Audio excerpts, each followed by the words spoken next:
Si je vais dans les collèges pour parler de la résistance à la déportation, c'est parce que j'adorais mon père, je le respectais beaucoup, et il m'a parlé de ce qu'il a vécu là-bas.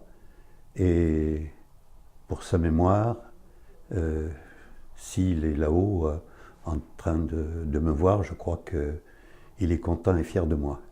Et ensuite, également, et surtout peut-être, c'est pour que les générations actuelles comprennent, sachent que ce qui s'est passé pendant cette période noire de 1939-1945 et que maintenant, évidemment, il n'y a pratiquement plus de déportés vivants, il n'y a que des enfants de déportés.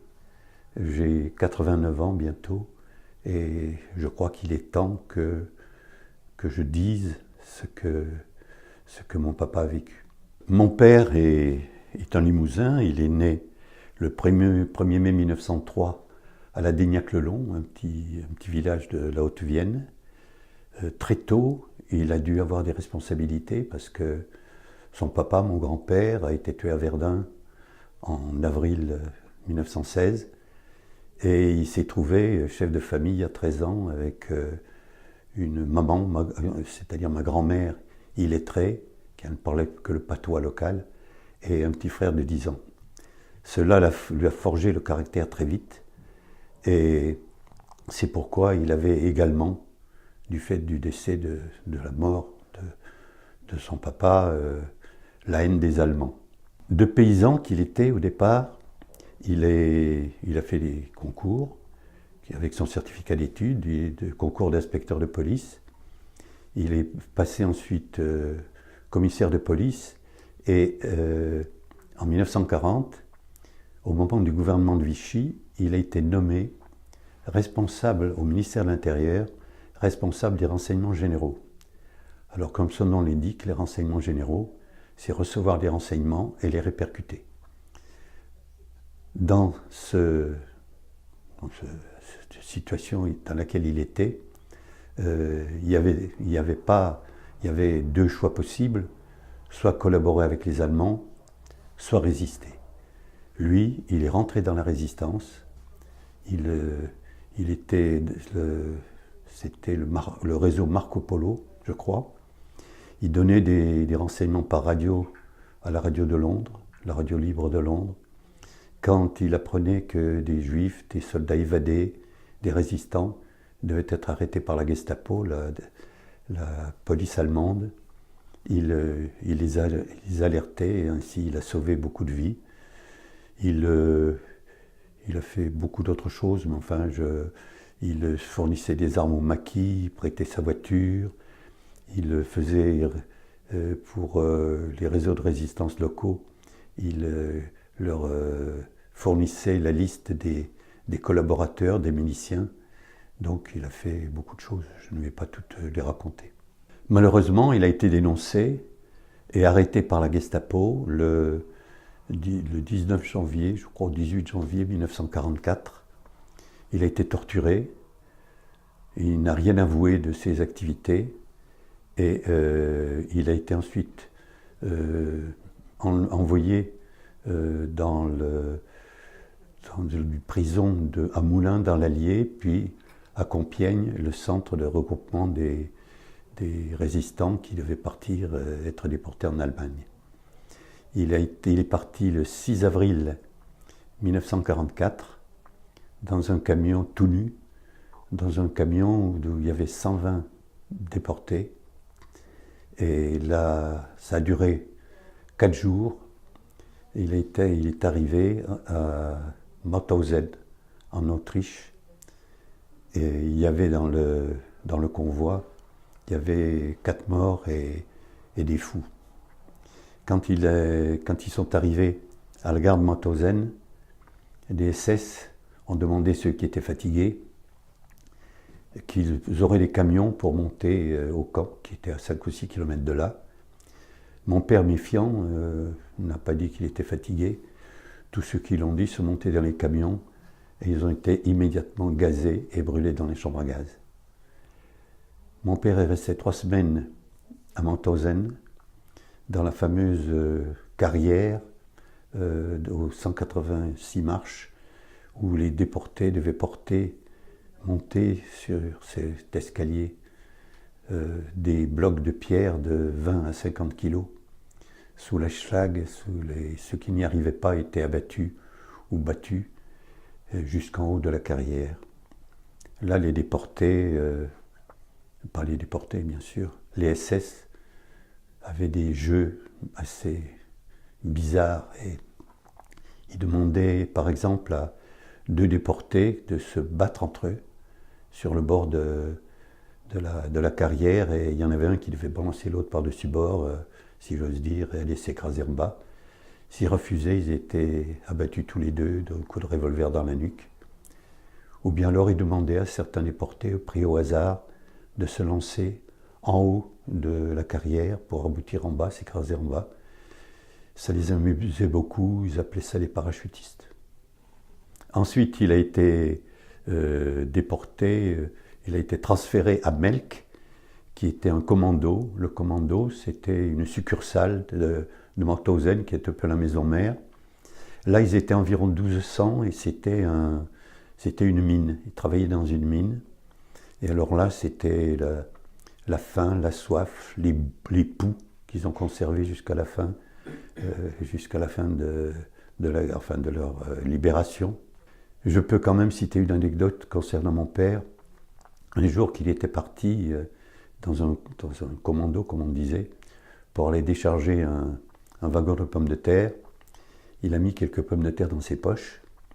Et quand il est rentré au camp, les capots, qui étaient les droits communs, qui assistaient les SS, ont vu qu'il avait pris des pommes de terre. Assez souvent, ça passait, mais là, ils l'ont arrêté. Et il a été condamné par les SS aux 25 coups de trique.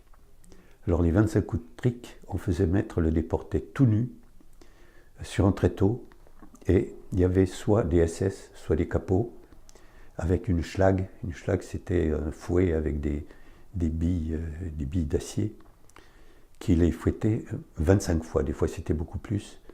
Et ceux qui criaient, qui se plaignaient, ils étaient achevés. Mon père m'a dit qu'au bout de la 8e ou 10e frappe, il était évanoui et il a tenu le coup. Il n'a pas crié. Et les déportés français l'ont ramené dans leur bloc. Et là, il est venu un déporté russe qui est venu, qui lui a donné en cadeau un petit ours comme ça, un petit ours en bois qu'il avait fabriqué, en lui disant dans le langage du camp, parce qu'il y avait un langage du camp, il y avait l'allemand bien sûr, mais les déportés entre eux parlaient un peu de chaque langue. Gut Stari, c'est bien Stari, russe, ça veut dire le vieux. Il avait 41 ans. Nicht quoi, ça veut dire t'as pas crié, je te respecte, donc je t'offre ce petit nounours. Oui, la liste de tout ce qu'il a subi pendant cette période serait trop longue à expliquer. Je vais aller maintenant jusqu'à mars 1945. Dans le camp, ils ont commencé à entendre du bruit de batailles, de canons qui venaient de l'Est. C'était les Russes qui s'approchaient.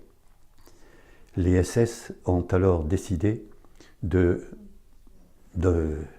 liquider le camp, c'est-à-dire de prendre tous les déportés et de les envoyer dans l'Ouest pour qu'ils échappent, pour que les Russes ne puissent pas les libérer. Et pendant 3 jours, du 15 au 17 avril 1945, il a fait les fameuses marches de la mort. Ils ont été à pied jusqu'à un camp qui était dans le Tyrol autrichien, qui s'appelle Ebensee. Et ils ont fait ça à pied dans leur pyjama de déportés, entourés par des SS et des capots et des chiens, des bergers allemands. Et ceux qui n'arrivaient pas à suivre le rythme, ils étaient abattus sur le bord de la route. Quand il est arrivé au camp d'Ebensee, il y avait, sur place, il y avait 15 000 déportés. En 3 semaines, il en a 5 000 qui sont morts au dernier moment parce que de faim, de coups, et il n'y avait pas, les fours crématoires ne pouvaient pas fonctionner suffisamment, ils ont creusé des grands trous où ils les ont enterrés. Le 5 mai 1945, c'est à ce moment-là qu'ils ont entendu le bruit de la venue des Américains. Alors beaucoup de SS se sont mis en civil et ont quitté le camp. Ne sont restés dans le camp que des fanatiques, dont le chef du camp. Et les déportés ont appris que le chef du camp SS voulait les faire rentrer dans la mine pour les faire sauter dans la mine. Ayant appris ça, comme il y avait beaucoup moins de SS et quelques capots, ils ont pris tout ce qu'ils avaient sous la main, des pelles, des pioches, n'importe quoi, leurs poings, et ils ont tué tous les SS et tous les capots. C'est-à-dire que quand le lendemain, les Américains sont arrivés, les déportés étaient devenus maîtres du camp. Et dans le petit musée que je trimballe avec moi, j'appelle ça un musée, où j'ai des souvenirs de mon père, je leur fais deviner, il a pris un écusson de SS sur son col, d'un SS qu'il avait tué avec d'autres déportés le jour de leur libération. Comment j'ai vécu avec ma maman pendant la déportation de mon papa, sachant qu'il prenait de grands risques, était habité Vichy, bien sûr, vu qu'il était au ministère de l'Intérieur, du gouvernement, collaborateur, lui il l'était pas. Il n'avait pas voulu que nous allions vivre avec lui à Vichy. Il nous avait demandé d'aller dans le Limousin, c'est-à-dire notre pays natal, mon pays natal aussi, chez mes grands-parents maternels, je veux dire. Comme ça, nous étions moins exposés, nous n'étions pas exposés dans le cas où il serait arrêté, ce qui a été le cas. Et quand il a été arrêté, comme le font d'habitude les Allemands, ils lui ont demandé où étaient sa femme et son fils. Il leur a dit qu'il ne les avait pas vus depuis 4 ans, qu'il était séparé d'eux.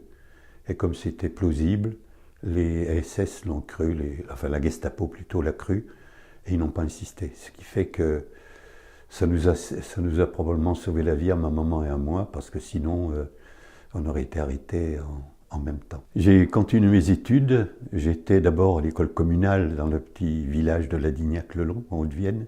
Ensuite, j'étais au collège c'était plus un village, c'était une petite ville qui s'appelle Saint-Thierry-la-Perche, également dans la Haute-Vienne, et où j'ai passé de la 6e à la 3e. Et quand mon papa a été arrêté, je dois dire que les professeurs du collège, ils l'ont appris bien entendu, ils ne pouvaient pas ne pas l'apprendre, ont toujours été très très gentils avec moi. J'étais bien entendu, c'est moi qui le dis, un bon élève, mais j'étais quand même un peu leur chouchou et je les remercie beaucoup de leur attitude à cette époque. Quand mon papa a été arrêté, nous avons eu d'abord le premier courrier, nous l'avons appris par ses collègues, mais nous ne savions pas où il était. Le premier courrier, nous l'avons eu en mars, le 28 mars 1944, de Compiègne, où il nous disait un petit peu qu'il avait été arrêté, qu'il ne savait pas ce qu'il allait devenir. Et ensuite, on a eu un deuxième, c'était une carte. C'était une petite carte postale de Mauthausen, avec un timbre à l'effigie d'Hitler, où il nous disait, c'était 25 mots maximum, qu'il était en vie, qu'une petite blessure guérie et que de garder courage. En fait, je ne me souviens plus les termes, mais c'est ce que ça voulait dire. Et ensuite, elle a été du 10 juillet. Entre le 10 juillet 1944 et le jour dont je parlerai tout à l'heure, où nous avons appris sa libération, c'est-à-dire pas loin d'1 an, nous n'avons eu aucune nouvelle. Et là, la vie de ma maman et de moi n'était pas facile. parce que Paris a été libéré le 25 août 1944, toute la France était libérée, sauf l'Alsace était libérée à la fin de 1944. Et les Français, c'était normal, ils avaient repris leur vie, les bals, les chants, tout ça, la liesse, la gaieté, partout, c'était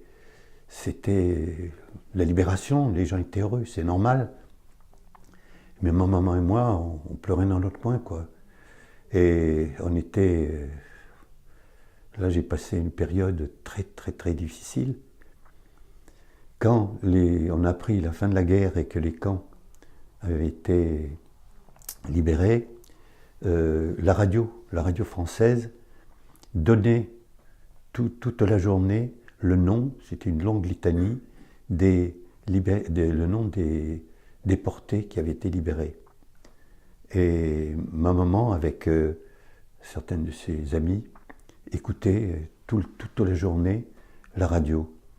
Et nous étions convenus avec ma maman que si elle apprenait le nom, si elle entendait le nom de mon papa, que le collège était... Il y a une grande rue à Saint-Thirier, comme ça.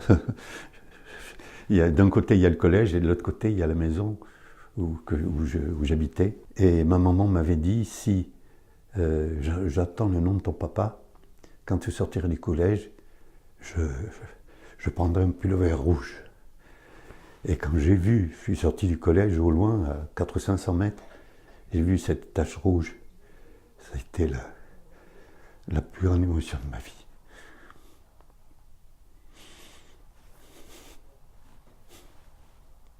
Excusez-moi.